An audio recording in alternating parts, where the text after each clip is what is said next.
জি 24 ঘন্টায় Jack হলিবল studio থেকে আমি সব্যসাচী শুরু করছি 5টা পাঁচ। আর 5টা পাঁচে আজ আলোচনার জন্য শুরুতেই ডেকে নেব অধ্যাপক বিশ্বজিৎ দাস রয়েছেন আমাদের সঙ্গে এবং বিজেপির তরফ থেকে জয় মল্লিক রয়েছেন আমাদের সঙ্গে। আর আজকের 5টার পাঁচে যে বিষয় নিয়ে আলোচনা আমরা সকাল থেকে দিনভর দেখেছি যে কিভাবে বেলঘরিয়ায় কলকাতার একেবারে উপকণ্ঠে একজন শিক্ষক, তিনি আঁকা শেখান, স্থানীয় সবার কাছে তিনি অত্যন্ত জনপ্রিয়। সকালবেলায় সকাল 6টা নাগাদ 7-8 জন মিলে রাস্তার ধারে মদ খাচ্ছিলেন। শিক্ষক প্রতিবাদ করায় তাকে ধরে মারধর করা হয়। সেই ছবি সিসিটিভি ফুটেজ দিনভর আমরা জি 24 ঘন্টায় দেখিয়েছি। মালদাতে এক শিক্ষিকা ছুটি চেয়েছিলেন হেডমিস্ট্রেসের কাছে, হেডমিস্ট্রেস দেননি। সেই আবেদন যায় পরিচালন সমিতির একজন কর্তা ব্যক্তির কাছে, তিনি তৃণমূল নেতা। তিনি ওই ভারপ্রাপ্ত প্রধান শিক্ষিকাকে হুঁশিয়ারি দেন, কুকথা বলেন, ধমকি দেন, তার যোগ্যতা নিয়ে প্রশ্ন তোলেন, এমন অভিযোগ ওঠে। ঠিক এই জায়গা থেকেই প্রশ্ন হচ্ছে, কোথাও গিয়ে কি শিক্ষকদের প্রতি সম্মান হারাচ্ছি আমরা? প্রথম প্রশ্ন যাচ্ছি বিশ্বজিৎদার কাছে। বিশ্বজিৎদা, দেখুন, যে ঘটনার কথা আপনি বললেন, সকাল থেকে যে ঘটনা ঘটেছে সেটা অত্যন্ত দুঃখজনক এবং নিন্দনীয়। শিক্ষক হচ্ছে সমাজের এমন একজন মানুষ যারা ভবিষ্যতের কারিগর তৈরি করে। আসলে সোশ্যাল ন্যারেটিভসটা এমন হয়েছে, শিক্ষককে সম্মান করতে শেখাতে হবে। সকালবেলা কয়েকজন ছাত্রছাত্রী প্রকাশ্য দিবলোকে মদ্যপান করছেন আর শিক্ষক তার বিরুদ্ধে কথা বলছেন। এখানে তো শিক্ষক তার যথার্থ কাজ করেছেন, কিন্তু এই যে ছাত্রছাত্রী, এরা কারা? এরা কি আদৌ ছাত্রছাত্রী? এই ঘটনার পর আমার সব্যসাচী এই প্রশ্ন আমার নিজেকে, যে এরা যে ব্যবহার করেছে এই ছাত্রছাত্রীরা, তাহলে এরা আর যাই হোক, এরা ছাত্রছাত্রী বলে দাবি করতে পারে না। কারণ তাদের মৌলিক কর্তব্য বা প্রধান কর্তব্য হচ্ছে শিক্ষককে সম্মান করা। এবং যে সমাজে সে বেড়ে উঠছে, যে রাষ্ট্রে সে বেড়ে উঠছে, আগামী দিন রাষ্ট্র এই যে যারা ছাত্রছাত্রী তাদেরকে ভবিষ্যতের কারিগর হিসাবে দেখতে চায়। আজকে শিক্ষককে যদি সম্মান না করতে পারে, পরিবারকে সম্মান করতে পারবে না, পরবর্তীকালে বৃহত্তর ক্ষেত্রে গিয়ে অন্যকে সম্মান করতে পারবে না। অর্থাৎ যারা করেছে তার নিন্দনীয় শাস্তি হওয়া উচিত আমি মনে করি। এবং পুলিশ প্রশাসন না, কিন্তু বিষয়টা কোথাও গিয়ে কি একটা রাজনৈতিক হাওয়া এরকম তৈরি হচ্ছে যে শিক্ষককে চমকানো যায়, না শিক্ষককে ধমকানো যায়? তুমি দ্বিতীয় যে ঘটনাটা বললে, সেই ঘটনার সঙ্গে আবার রাজনীতির যোগ রয়েছে। আমার মনে হয় প্রথম ঘটনার সঙ্গে রাজনীতির কোনো যোগ নেই। দ্বিতীয় ঘটনার সঙ্গে রাজনীতির যোগ কি, যে একজন শিক্ষিকা ছুটি চেয়েছেন প্রধান শিক্ষিকার কাছে এবং পরিচালন সমিতির কাছে তিনি জানিয়েছেন, পরিচালন সমিতি হস্তক্ষেপ করেছে। এখন ভাবতে হবে যে পরিস্থিতিটা সেখানে গেল কেন। বিভিন্ন স্কুলে তুমি জানো শিক্ষকদের যে প্যাটার্ন রয়েছে, সেখানে হয়তো একজন বা দুজন শিক্ষক ছুটি চাইলে সবসময় দেওয়া যায় না। আর এটা জানো যে ছুটিটা অধিকার নয়। আমরা যে ছুটি চাই সেই ছুটিটা অধিকার নয়, কারণ আমাদের চাকরির প্রথম শর্ত হচ্ছে ছাত্রছাত্রীদের স্বার্থ দেখা। কি ঘটনা ঘটেছে আমি বিস্তারিত জানি না, কিন্তু প্রধান শিক্ষিকা যদি তাকে বোঝানোর চেষ্টা করেন এবং শেষ পর্যন্ত যিনি এই ছুটি চেয়েছেন তিনি রাজনৈতিকভাবে কোনো আশ্রয় চান, তাহলে এই যে পরিচালন ব্যবস্থা, যে কোনো স্কুল বা কলেজের প্রধান হচ্ছে পরিচালন মণ্ডলী, যারা থাকেন তারা নিয়ন্ত্রক। এই পরিচালন মণ্ডলী হস্তক্ষেপ করতে পারে, কিন্তু যে কুকথার কথা তুমি বলছো সেই কুকথাকে আমি সমর্থন করি না। যে থ্রেটের কথা বলছো, যদি তেমন হয়ে থাকে সেটাকেও সমর্থন করি না। এটা একটা আলোচনার মাধ্যমে মিটিয়ে নেওয়া উচিত। জয়দা, একটা জিনিস স্পষ্ট, সেটা হচ্ছে পশ্চিমবঙ্গে যে ছবি আমরা দৈনন্দিন দেখতে পাচ্ছি, কোথাও গিয়ে এটা একটা সমাজের অধঃপতন ঘটছে। কোথাও গিয়ে এই ছবি উঠে আসছে যে যদি তৃণমূল করি আমরা সব কিছু করতে পারবো, সেটা কোনো দোকানদার হলেও তাকেও মারতে পারবো, শিক্ষক হলেও তারও কলার ধরতে পারবো। আজকে বলুন আমাদের বেসিক সেন্স, বেসিক এথিক্স কি বলে? আজকে যদি আমার স্কুলের মাস্টারমশাইকে আজও দেখা হয় রাস্তায়, শটানে একটা জিনিস মাথায় আসে, সেটা হচ্ছে হাতটা তার পায়ের কাছে চলে যায়, প্রণাম করি আমরা। আজও সেই শিক্ষাটা আমাদের মধ্যে আছে। কিন্তু কোথাও গিয়ে আজকে যখন এই ছবিটা দেখছি, কি না বিরোধিতা করা হলো কিসের জন্য? যে মদ খাচ্ছিল বলে, প্রকাশ্যে রাস্তায়, সেখানে এক শিক্ষক সেটাকে প্রতিবাদ করেছে বলে তাকে আজকে মার খেতে হচ্ছে। আজকে দেখুন সমাজে কোথাও গিয়ে আমরা কি এই শিক্ষা দেওয়ার ব্যাপারে সেই ছাত্রছাত্রীদের কোথাও আমরা ব্যর্থ হয়ে যাচ্ছি, নাকি সমাজটাকেই এই তৃণমূলীকরণ বা তৃণমূলেরা এইরকম করে বানিয়ে ফেলছে? আমি জাস্ট দুটো উদাহরণ দিচ্ছি। আজকে গোপীবল্লভপুরের একটি ঘটনা, সেখানে একটি ছাত্র বারংবার বিভিন্ন ছাত্রছাত্রীকে উত্ত্যক্ত করত, কটূক্তি করত, এবং সেখানে যখন তাকে বারংবার বারণ করা হলো বা একটু বকা দেওয়া হয়েছে, সে ঘর থেকে পিস্তল নিয়ে চলে এসছে। পিস্তল নিয়ে এসে স্যারের মাথায় লাগিয়ে বলছে আমি তোমাকে মেরে দেবো, তাড়া করাচ্ছে, পুরো স্কুলে তাড়া করাচ্ছে। তারপরে আমরা জানতে পারলাম কি, তার বাবা হচ্ছে তৃণমূলের নেতা, তার নাম নীলাঞ্জন ভূঁই। খেলা হবে দিবস, তৃণমূলের খেলা হবে দিবস। এই তৃণমূলের খেলা হবে দিবসে আমরা কি দেখতে পাচ্ছি? ভাঙড়ে শওকত মোল্লার একদম কাছের লোক, একদম রাইট হ্যান্ড, সেখানকার পঞ্চায়েতের একজন নেতা খৈরুল ইসলাম, সে পেটাচ্ছে মাস্টার মশাইকে। আজকে যদি আমরা এই দিনের পর দিন দেখে যাই, ডাক্তার মৃত্যু, শিক্ষক আজকে রাস্তায় অলরেডি তৃণমূলের দয়ায় হাজার হাজার শিক্ষক রাস্তায়, তারপরে আবার শিক্ষকরা মার খাচ্ছে। আপনি বলুন, আমাদের পরের প্রজন্ম আমরা কিভাবে তৈরি করব? তাদেরকে তো স্কুলেই পাঠাতে হবে, এই শিক্ষকদের কাছেই পাঠাতে হবে পড়াশোনার জন্য। তাহলে এই শিক্ষকরা যদি তাদের সামনে মার খায়, তারা আগামী প্রজন্মকে আমরা কি শিক্ষা দিচ্ছি, কি ভবিষ্যৎ গড়ছি আমরা পশ্চিমবঙ্গের? বিশ্বজিৎ দা, তুমি কলেজে অধ্যাপনা করো, দেখো এসএফআই এর যখন জমানা ছিল আমরা দেখেছি সেখানেও কিছু একটা চাপ দেওয়া, দাদাগিরি, এরকম নানান অভিযোগ উঠেছে। কিন্তু সার্বিকভাবে তোমার কি মনে হয় যে কোথাও গিয়ে বেসিক আমার একটা দাগ ছিল, যে দাগটা আমি ক্রস করব না, এটা যতই বড় দাদা হোক না কেন, সেটা কোথাও গিয়ে হয়তো মানতো, সেই দাগটা আস্তে আস্তে আস্তে একটু ফিকে হয়ে যাচ্ছে? না দেখো, আমি শিক্ষক হিসাবে শিক্ষার সঙ্গে রাজনীতির সংযুক্তিকরণের তীব্র বিরোধিতা করি, যে শিক্ষার সঙ্গে রাজনীতির যোগ থাকবে না। ঠিক যেমনভাবে জয় তার আলোচনার শুরুতেই বললেন যে টিএমসি করলে সব করতে পারবে, এই ঘটনায় যে ঘটনাটা হয়েছে তার সঙ্গে টিএমসির যোগ নেই। অর্থাৎ এই যে রাজনীতি এবং শিক্ষাকে এক অঙ্গনে এনে দেওয়ার ফলে তার ন্যারেটিভস, তার ব্যাখ্যাটা বদলে যাচ্ছে। আসলে যে অপরাধ করছে সেই অপরাধীর প্রথম পরিচয় হচ্ছে সে অপরাধী, কোনো রাজনৈতিক দল দিয়ে তাকে ব্যাখ্যা করা যায় না।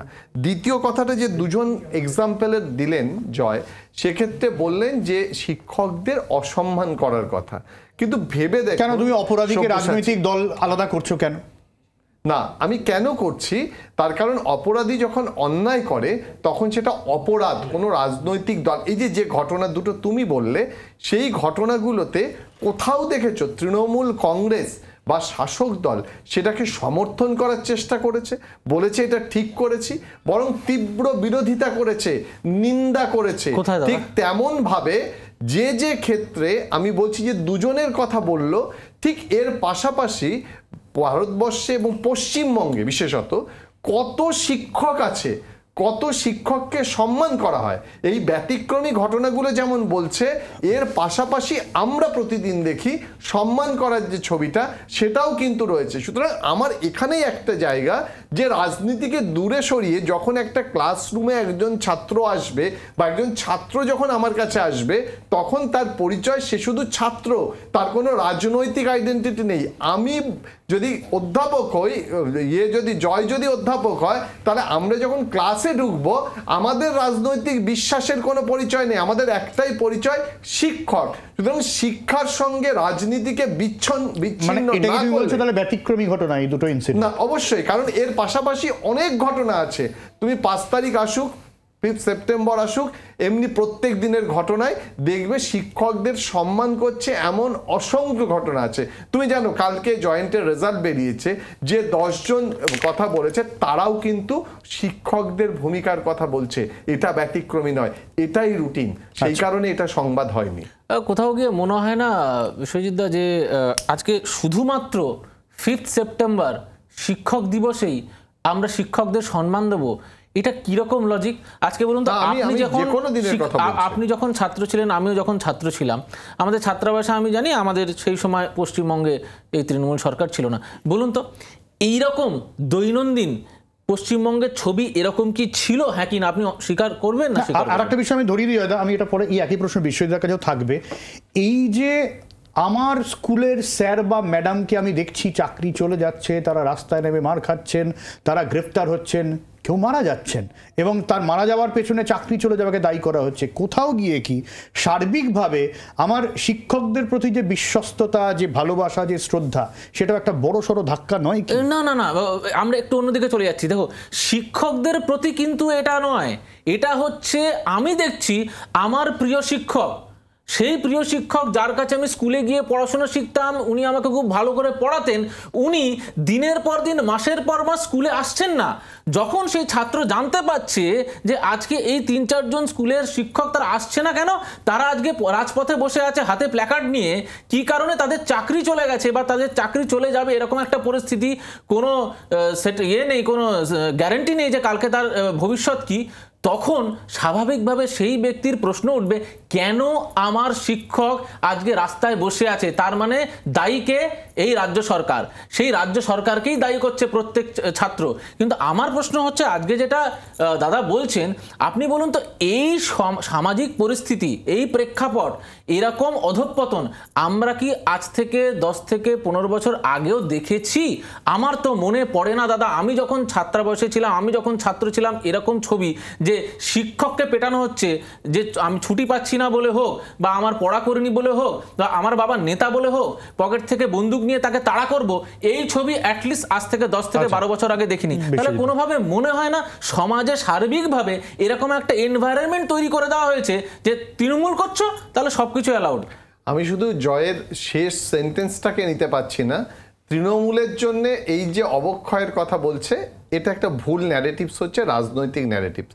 প্রত্যেক দিন 365 দিন 24x7 এই বাংলাদেশে, এই পশ্চিমবঙ্গে প্রচুর শিক্ষক রয়েছে যারা সম্মান পান। ছাত্রছাত্রীরা, তার অভিভাবকেরা তাদেরকে সম্মান করেন, সেটা দেখে আমরা অভ্যস্ত এবং সেটা এখনো দেখি। কিন্তু বিষয়টা আমি যেটা বলতে চাইছি, যে কোথাও গিয়ে, যেটা আমি জয়দাকে জিজ্ঞেস করতে চাইছিলাম, যে কোথাও গিয়ে একটু বিষয়টা না ঘেঁটে যাচ্ছে। মানে আমি তোমাকে বলছি, ধরো আমি বলছি আজকে আমার স্যার, ধরা যাক তার চাকরিটা চলে গেল, সে হতে পারে যোগ্য, হতে পারে অযোগ্য, আমি জানি না, কিন্তু আর চোখে দেখার প্রবণতা একটা তৈরি হয়ে যায়। এবং এরকমও বলা হয়েছে, বিশ্বজিৎ দা, ওই তো কোভিডের সময় ওরা মাইনে পেয়েছে, এবার ওদের চাকরি কাজে ভালো হচ্ছে, এই মাইন্ডসেটও মানুষের মধ্যে তৈরি হয়ে গেছে, যেটা স্যারেদের ক্ষেত্রে আমরা অন্তত ভাবতে পারতাম না। দেখো সব্যসাচী, চাকরি চলে যাওয়াটা একটা আইনগত লড়াই চলছে, এবং আমরা জানি না যে প্রাথমিক শিক্ষকদের কি হবে। আমরা এটা পরিষ্কার জানি, এই আইনগত লড়াইয়ে সুপ্রিম কোর্ট, এসএসসি, রাজ্য সরকার, সিবিআই তাদের যৌথভাবে যে পর্যবেক্ষণ, তার প্রেক্ষিতে সুপ্রিম কোর্ট রায় দিয়েছে এবং খুব সম্প্রতি সেপ্টেম্বর মাসে তাদের পরীক্ষা হবে। তুমি জানো যে যোগ্য অযোগ্যদের বাছাই করা যায়নি, সেই জন্য আবার পরীক্ষা হবে। আমি আইনগত এই প্রশ্নে যাচ্ছি না, একটা সোশ্যাল ন্যারেটিভ চেঞ্জ হয়েছে, এ ব্যাপারেও তর্ক করে লাভ নেই। এটা তুমি যেটা বলছো যে শিক্ষকদের ক্ষেত্রে একটা প্রশ্নচিহ্ন সমাজের মধ্যে তৈরি হয়েছে, কিন্তু তারপরেও আমরা আলাদা করে এ কথা বলতে পারি এখানে দাঁড়িয়ে, শিক্ষকদের সম্মান করতে শেখানো সমাজ রাষ্ট্রের দায়িত্ব। কোনো রাজনৈতিক দলকে আমি তোমার কি মনে হয় না যে এই শিক্ষা প্রতিষ্ঠানগুলোতে প্রবলভাবে রাজনীতি একেবারে আষ্টে পৃষ্ঠে, বেঞ্চে বেঞ্চে, মানে টিউবলাইটে, পাখায়, ব্ল্যাকবোর্ডে ঢুকে যাচ্ছে? দেখো সব্যসাচী, রাজনীতি কিন্তু ছাত্র রাজনীতির কথা তুমি যদি বলো, আমি ছাত্র রাজনীতির কথা বলছি না, কিন্তু আমি স্কুলে পর্যন্ত আমার স্কুলে আমি কোনো পলিটিক্যাল পার্টিকে ঢুকতে দেখি না, ইন্টারফারেন্স দেখি না। স্কুলের রাজনীতি মনে হয় যে স্কুলে রাজনীতি থাকা উচিত নয়, বিশেষত স্কুলের যেখানে পরিচালন ব্যবস্থা রয়েছে, যেই পরিচালন ব্যবস্থায় রাজনীতি থাকবে না। যে কোনো পরিচালন ব্যবস্থায় যারা থাকেন তারা চেষ্টা করেন স্কুল কলেজ যত সুষ্ঠুভাবে চালানো যায়। এবং আমি বারবার এই কথা বলি, তোমার চ্যানেল এবং অন্যান্য জায়গায় বলেছি, যে এডুকেশনাল ইনস্টিটিউটে সবার প্রথম হচ্ছে তার একাডেমিক্স, তার শিক্ষার দিকে কি কি লক্ষ্য রাখা হচ্ছে সেটা দেখা উচিত। এখন রাজনীতি কোনো কোনো ক্ষেত্রে যদি দু একটা ঘটনায় আসে তাহলে সেটা দুর্ভাগ্যজনক এবং ব্যতিক্রম বলতে চাই। এটা যদি বিষয়টা ব্যতিক্রম বলে, আমার অদ্ভুতভাবে একটা জিনিস কিন্তু ভয়ের বিষয় লাগছে। কোথাও গিয়ে আজকে এই সমাজের এই যে অবক্ষয় বা অধঃপতন, এটা একটা বড় অধঃপতনের সূচনা নয় তো? যেটা আমরা শুরুতে দেখে ভাবছি এটা হয়তো ছোট, যেটা বারবার দাদা বলতে চাইছে এটা একটা ব্যতিক্রমী ঘটনা। আজকে বলুন তো, আজকে জয়েন্টের রেজাল্ট বেরিয়েছে, পশ্চিমবঙ্গে জয়েন্টের রেজাল্ট বেরোনোর পরে আমার কাছে খবর আছে প্রথম 10 জন যে হলো তারা কেউ পশ্চিমবঙ্গের কোনো কলেজে ভর্তি হচ্ছে না, কি বলবেন? দ্বিতীয়, আজকে মানসিক চাপে সুবল সোরেন বলে একটি ব্যক্তি সে মারা গেলেন।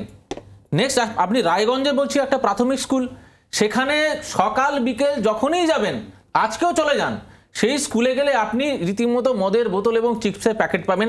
কোথাও সেই পরিচালন সমিতি সেটাকে কন্ট্রোলে আনতে পারছে না। তাহলে সেখানে প্রশাসন নেই, তৃণমূলের সরকারের নেতারা নেই, তাদের কাছে যেতে পারছে না কোনো স্কুলের পরিচালন সমিতি।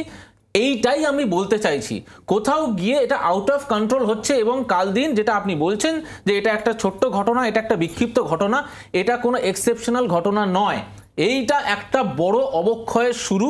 যে অবক্ষয় কোথায় নিয়ে যাচ্ছে, স্কুলে মদ খাওয়া হবে, সেখানেও বোতল পড়ে থাকবে, আপনি কিছু বলতে পারবেন না। স্কুলের মাস্টারদের মারা হবে, সেখানেও কিছু বলতে পারবেন না।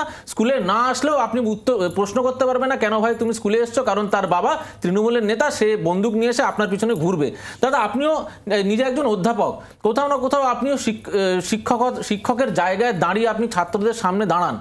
আপনি বলুন তো, আজকে আপনি এই ঘটনাগুলোকে আপনার ছাত্ররা যদি আপনাকে প্রশ্ন করে, আপনি কি উত্তর দেবেন? এটাকে বলবেন যে এটা একটা বিক্ষিপ্ত ঘটনা, ভুলে যাও, না আগামী দিনের একটা নতুন সুন্দর বাংলা গড়ার জন্য আপনি বলবেন এইগুলোর বিরোধিতা করবে, যেখানে দেখবে বিরোধিতা করবে, এই বার্তা দেবেন না আপনি? দেখো, পরিষ্কারভাবে দুটো ন্যারেটিভসের ভুল ব্যাখ্যা হচ্ছে। এক হচ্ছে জয়েন্ট এন্ট্রান্সের পরীক্ষার পর কজন এ রাজ্যে পড়ছে, এটা হঠাৎ করে একটা ভুল ব্যাখ্যা। যেহেতু জয়েন্ট এন্ট্রান্সের রেজাল্ট কোর্টের কারণে দেরি করে প্রকাশ করা হলো, তাই একটা ভুল ন্যারেটিভস চারিদিকে ছড়িয়ে দেওয়া হচ্ছে। সংবাদ মাধ্যমও সেটাতে হৈ হৈ করে উঠেছে যে পশ্চিমবঙ্গে কেউ পড়ছে না। যদি দেখা যায় এর আগে 5টা জয়েন্ট এন্ট্রান্সের যারা প্রথম সারিতে ছিল, তারা কজন এখানে পড়াশুনো করেছে, এই যে প্রবণতা, সে উন্নততর প্রতিষ্ঠান যেখানে পাবে সেখানেই সে পড়বে। আমার, আপনার, সবার, প্রত্যেকের বাড়িতে এটা হবে। 1, 2 নম্বর, রাজ্য সরকারের ক্ষেত্রে এই ঘটনা ঘটেছে।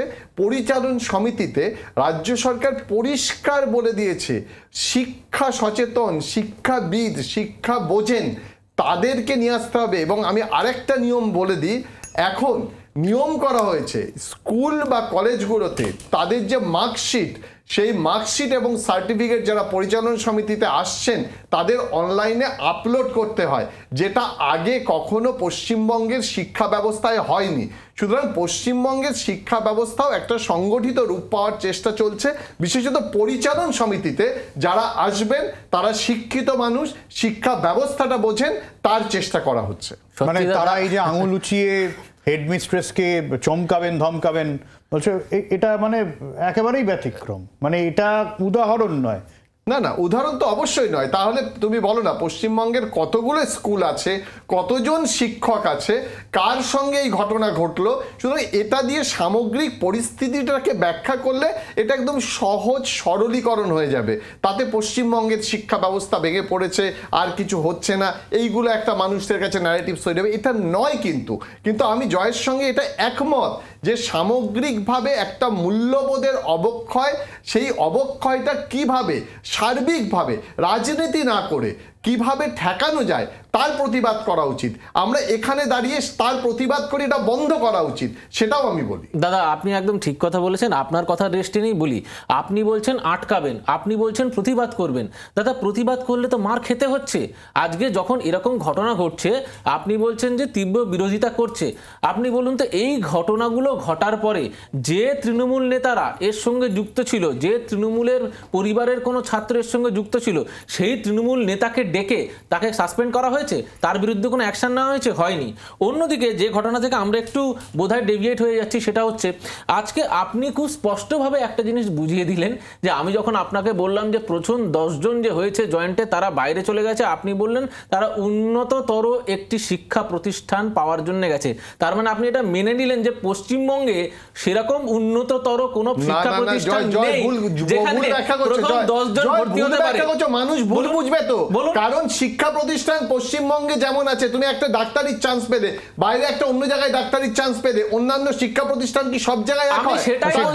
ডাক্তারি পড়া নিয়েও তো ঝামেলা, পছন্দের ডাক্তারি পড়ার পছন্দের ঝামেলা, এমবিবিএস নিয়ে অশান্তি। আমি আবার এই ভুল ব্যাখ্যাটা কিন্তু হচ্ছে, এটাতেই অসুবিধা হচ্ছে। আমি প্রশ্নটা আপনাকে রিপিট করছি, দেখুন আমি আবার বলছি, হ্যাঁ কি না, তুমি যখন অন্য কোথাও চান্স পাবে, তোমার যদি সুযোগ থাকে, তুমি তো তোমার কাছে যেটা প্রিয় বিষয় সেখানে যাবে। আমি আবার প্রশ্নটা আইআইটির ক্ষেত্রে যাবে, খড়গপুরের ক্ষেত্রে যাবে, কানপুরের ক্ষেত্রে আমি যাবে। আপনাকে প্রশ্নটা আবার করছি, ভালো করে শুনুন, যদি মনে হয় আপনি রিপ্লাই দেবেন। সেটা হচ্ছে, আমার প্রশ্ন হচ্ছে স্পষ্ট, পশ্চিমবঙ্গে আজকে যে 10 জন প্রথম হলো জয়েন্ট এন্ট্রান্সে, তাদের ভর্তি হওয়ার জন্য একটি ঠিকঠাক তাদের মতো উপযুক্ত শিক্ষা প্রতিষ্ঠান একদম নয়, আমি একদমই সেই কথা বলিনি, পশ্চিমবঙ্গে আছে কি একদমই নেই? সেই কথা বলিনি, অবশ্যই আছে। তাহলে আমি তারা সেই বাইরে কথা গেল কেন? বলিনি, কারণ আমি তাহলে তারা বাইরে গেল কেন? তোমাকে ব্যাখ্যা দিয়ে দিয়েছি কারণটা, কারণ রেজাল্ট বেরোতে দেরি হয়েছে এবং তার আগে তাদের পছন্দের বিষয়, তারা যে বিষয় নিয়ে পড়তে চায় সেটা আরো অন্যান্য প্রতিষ্ঠানে সুযোগ পেয়েছে, তারা ভর্তি হবে। তুমিও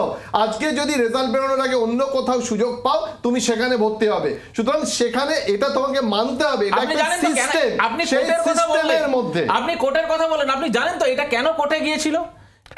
সেটা তো অন্য আলোচনা, সেই আলোচনার সঙ্গে আজকে আপনাকে বলতে হবে যে এই যে ডিলে, এই ডিলে কার জন্য? পশ্চিমবঙ্গে যে 10 জন চান্স পেয়েছে প্রথম হয়েছে, তারা কেউ পড়ছে না, এটা কিন্তু সহজ নয়।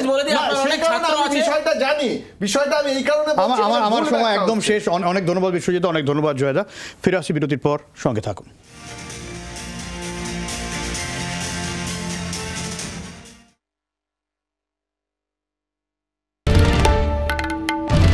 বাংলার আওয়াজ, বাঙালির আবেগ, জি 24 ঘন্টা।